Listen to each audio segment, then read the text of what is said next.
الشیطان الرجیم بسم اللہ الرحمن الرحیم۔ اس سے پہلے آپ لوگوں کے سامنے اللہ کے رسول صلی اللہ علیہ وسلم نے مختلف قسم کی جو نصیحتیں کی، کچھ نصیحتیں پیش کی گئیں۔ آج اللہ کے رسول صلی اللہ علیہ وسلم نے حضرت معاذ رضی اللہ تعالیٰ عنہ کو 10 باتوں کی وصیت فرمایا، بتایا کہ اے معاذ، یہ باتوں کو تم یاد رکھو اور ان پر عمل کرنے کی کوشش کرو۔ پہلی بات آپ نے فرمایا لا تشرک باللہ شیئا وان قتلت او حرقت۔ اے معاذ، تم اللہ کے ساتھ کسی کو شریک مت ٹھہراؤ، اگرچہ کہ تمہیں قتل کر دیا جائے یا تمہیں جلا دیا جائے۔ اگر آپ اللہ تبارک و تعالیٰ ایک ہے، اکیلا ہے، اللہ کے ساتھ کسی کو ملا لینا، یہ سمجھنا کہ اللہ تعالیٰ جو کرتا ہے وہ بھی کرتا ہے، اس کو اللہ تعالیٰ نے اختیار دیا ہے، اسے شرک کہا جاتا ہے۔ اور یہ شرک بہت بڑا جرم ہے، بہت بڑی غلطی، اور اللہ تعالیٰ کتنے بھی غلطیاں کریں تو وہ معاف کرنے والا ہے۔ اگر کوئی آدمی اس حالت میں مر گیا کہ وہ اللہ کے ساتھ کسی کو فائدہ دینے والا یا نقصان پہنچانے والا سمجھا، تو اللہ تعالیٰ کا وعدہ ہے کہ اللہ اس کو ہرگز معاف نہیں کرے گا۔ تو بہرحال ہمیشہ توحید پر جمے رہنا کہ اللہ ایک ہے، وہی دینے والا ہے، اللہ کے علاوہ کسی کے ہاتھ میں کوئی چیز نہیں ہے۔ اس سلسلے میں اگر کوئی تکلیف بھی آئے، کوئی مصیبت بھی آئے تو آدمی کو برداشت کرنا چاہیے۔ دوسری بات وَلَا تَعْصِ وَالِدَيْكَ وَإِنْ أَمَرَاكَ أَن تُخْرِجَ مِنْ أَهْلِكَ وَمَالِكَ۔ اللہ کے رسول صلی اللہ علیہ وسلم نے فرمایا کہ دیکھو، اپنے ماں باپ کی کسی حالت میں نافرمانی نہیں کرنا، ماں باپ کی نافرمانی نہیں کرنا، ماں باپ کی اطاعت کرنا، فرما برداری کرنا، ان کے حکم کو ماننا، یہ ضروری ہے۔ ماں باپ کی کسی حالت میں بھی نافرمانی نہیں کریں گے۔ اگر ماں باپ کسی وجہ سے آپ اپنی بیوی کو چھوڑنے کا حکم دیں تو ماں باپ کی اطاعت کرنا۔ تو بہرحال یہاں جو بات بتائی جا رہی ہے، اللہ تبارک و تعالیٰ نے یہ بتایا قضا ربک الا تعبدوا الا ایاہ وبالوالدین احسانا۔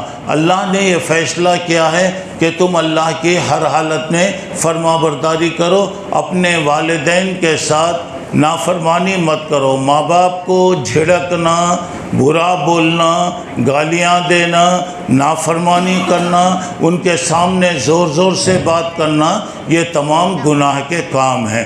ماں باپ اگر بولے، آپ کی مرضی کے خلاف اگر کوئی چیز ہے تو بات سن لینا چاہیے۔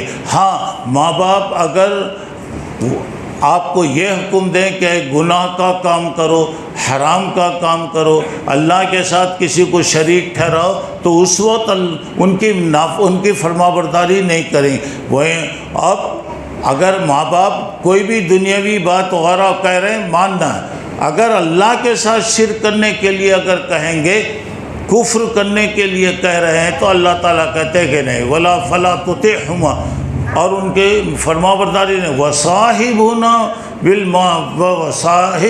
فی الدنیا بالمعروف، یعنی ان کے ساتھ ماں باپ غلط کام کر رہے ہیں اور تمہارے کو بھی بولتے غلط کام کرو، اللہ کی نافرمانی کرو، بولے نہیں کریں گے، وہاں اللہ کے معاملے میں نہیں کریں گے، لیکن اس کے باوجود اللہ کہہ رہے ہیں ان کی اطاعت کرنا، ان کے ساتھ بھلائی کرنا، انسان ہونے کے اعتبار سے ان کی دیکھ بھال کرنا، ان کی خدمت کرنا، یہ تمام چیزیں بہت ضروری ہیں۔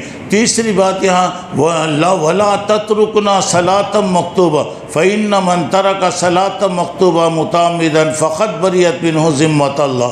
اللہ تعالیٰ، اللہ کے رسول صلی اللہ علیہ وسلم نے حضرت معاذ سے تیسری بات بتایا، تم نماز کو، فرض نماز کو کسی حالت میں بھی نہیں چھوڑنا۔ اگر کوئی آدمی فرض نماز جان بوجھ کر، ہونا بول کر اگر عمدن اگر چھوڑ رہا ہے، فقط بریت منہ ذمۃ اللہ، اللہ تبارک و تعالیٰ اس سے بالکل بیدار۔ اللہ تبارک و تعالیٰ ایسے آدمی کو جو فرض نماز سنت ہے، نفل ہے، کبھی چھوٹ گئی یہ الگ سے، لیکن فرض جو ہے اللہ کا یہ حکم ہے، جان بوجھ کر اگر کوئی آدمی چھوڑ رہا ہے تو وہ اسلام سے نکل جاتا۔ اسلام میں اور کفر میں فرق کرنے والی چیز نماز۔ اگر کوئی آدمی نماز جان بوجھ کر اگر چھوڑ رہا ہے تو وہ بہت بڑا گناہ ہے۔ من ترک الصلاۃ متعمدا فقد کفر، جو آدمی جان بوجھ کر نماز کو چھوڑ دیا تو وہ کافر ہو گیا، اسلام سے نکل گیا۔ بہرحال نماز ایمان کے بعد سب سے زیادہ اہم چیز ہے، پابندی کرنے کی کوشش کرنا چاہیے۔ کب دل میں آیا پڑھ لیے، کب دل میں آیا چھوڑ دیے۔ اللہ کو ایسی نمازوں کی کوئی ضرورت نہیں ہے، اور نماز ہر حالت میں پڑھنا ہے۔ اب نماز سے دیکھیے، آدمی نماز چھوڑنے کی وجہ سے وہ اسلام سے نکل جا رہا، کفر کر رہا ہے۔ چوتھی بات آپ نے فرمایا وَلَا تَشْرَبَنَّ خَمْرًا فَإِنَّهُ رَأْسُ كُلِّ فَاحِشَةٍ، شراب آدمی کو بتایا گیا ہے کہ نہیں پینی۔ شراب جو ہے ہر وہ چیز جو نشہ پیدا کرتی ہے، اس کے پینے کی وجہ سے انسان کے عقل میں، دماغ میں فرق آتا ہے، تو چاہے وہ چھوٹی ہو، بڑی ہو، کم ہو یا زیادہ ہو، تو ایسی چیزوں کا پینا حرام ہے۔ اور یہاں پہ بتایا پورے غلطیاں، گناہ یہاں سے شروع ہوتے۔ آدمی نشا میں کیا بولا، کیا کرا، سمجھ میں نہیں آتا، آدمی بول دیتا۔ تو ایسے جہاں تک ہو سکتا ہے نشہ کی چیزیں، آج کل بہت سی نشہ کی چیزیں آ گئی ہیں، لوگ ہمیشہ کھاتے رہتے، چباتے رہتے، یہ سب چیزیں غلط ہیں۔ جہاں تک ہو سکتا ہے ایسی چیزوں سے بچنا۔ پانچویں بات بتایا وَإِيَّاكَ وَالْمَعْصِيَةَ فَإِنَّ بِالْمَعْصِيَةِ حَلَّ سخط اللہ، بتایا اللہ کی نافرمانی کسی حالت میں بھی نہیں ہونا۔ اللہ کا حکم ہے کرو، کرنا، اللہ جس حال سے منع کیا رک جانا۔ اللہ کی نافرمانی کسی حالت میں بھی نہیں کرنا۔ اگر کوئی آدمی اللہ کی نافرمانی کر رہا ہے تو اللہ تبارک و تعالیٰ اس سے ناراض ہوتا ہے۔ کوئی بھی چیز ہے اللہ جہاں کی نافرمانی ہو رہی، اللہ کے رسول کے خلاف کوئی بات ہو رہی ہے تو وہ بات کم نہیں کریں گے۔ کیوں؟ اس کی وجہ سے کیا ہوتا ہے، اللہ تعالیٰ ناراض ہوتا ہے۔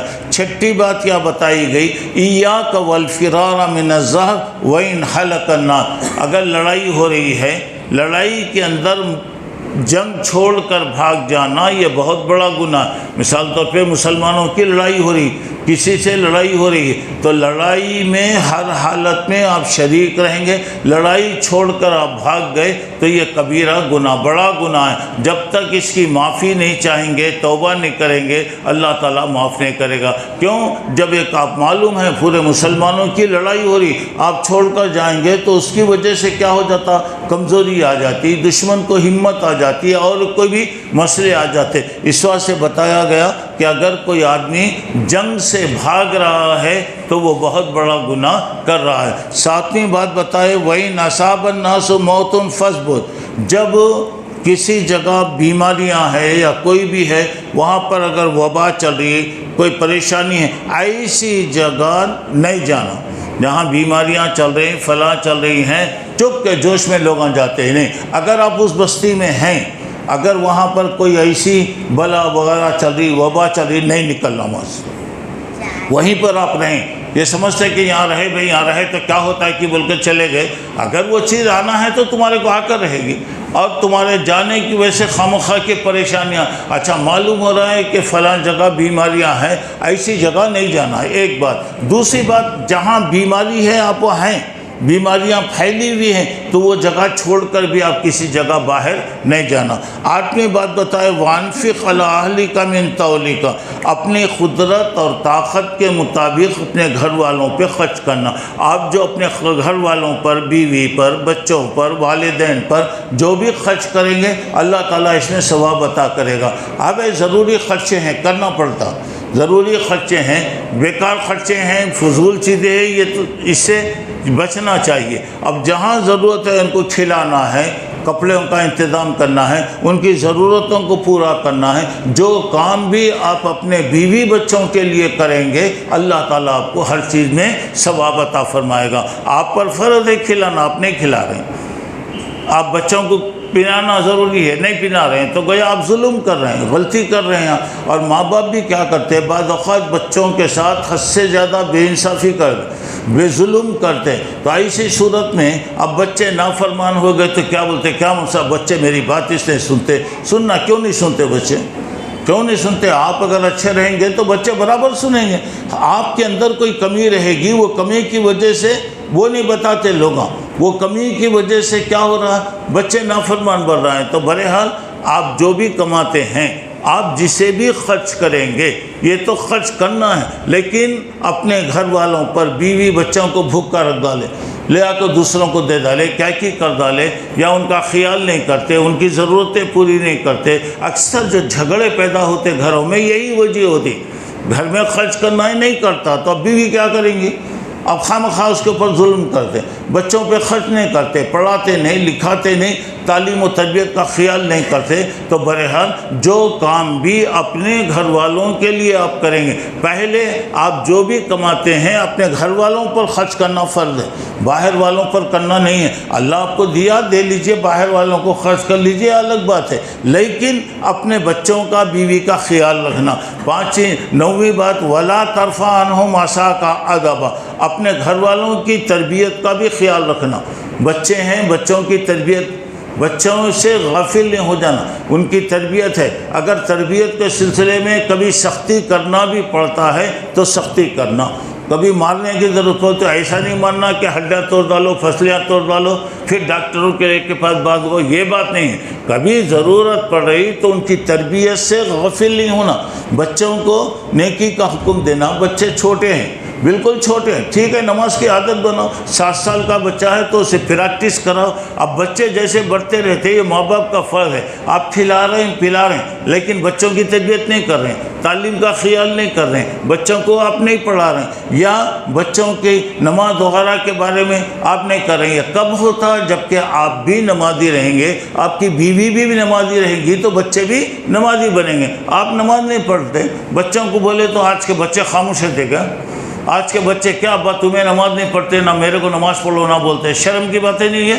تو ہم بھی پابندی کریں، اپنے بچوں کو بھی پابندی کریں۔ آخری بات یہاں پہ بتائی گئی، وَأَخِفْهُمْ فِي اللَّهِ، اللہ کے حق ادا کرنے کے بارے میں، اللہ کے حق ادا کرنا، اللہ تعالیٰ سے ہمیشہ ڈرتے رہنا، اور آپ کے گھر میں رشتہ داروں میں کوئی بھی بات بھی اللہ سے ڈرنا۔ اگر رشتے ناتوں میں کبھی اختلاف آتا، کبھی ہوتا ہو گیا تو اسے توڑ لینا ہے، ختم نہیں کر لینا۔ سل من خطا کا، جو ہم سے کٹتا جڑنا، جو رشتہ دار ہمارے سے الگ ہو رہے ہیں تو ہمیں بھی الگ نہیں ہوں گے، اور اللہ کے حق ادا کرنے میں گھر والوں کو اللہ سے ڈرانا۔ مثلاً ہماری بیوی نماز نہیں پڑھتی، آپ بتائیے، اللہ سے ڈرو، اللہ تبارک و تعالیٰ نے حکم دیا ہے، بچے نہیں پڑھ رہے ہیں تو آپ ان کو سمجھائیں۔ تو بہرحال یہ باتیں اللہ کے رسول صلی اللہ علیہ وسلم نے بتایا، جس میں مختلف قسم کی نصیحتیں ہیں۔ بہرحال کوئی بھی چیز، چھوٹی چھوٹی باتوں پر بھی اگر ہم عمل کریں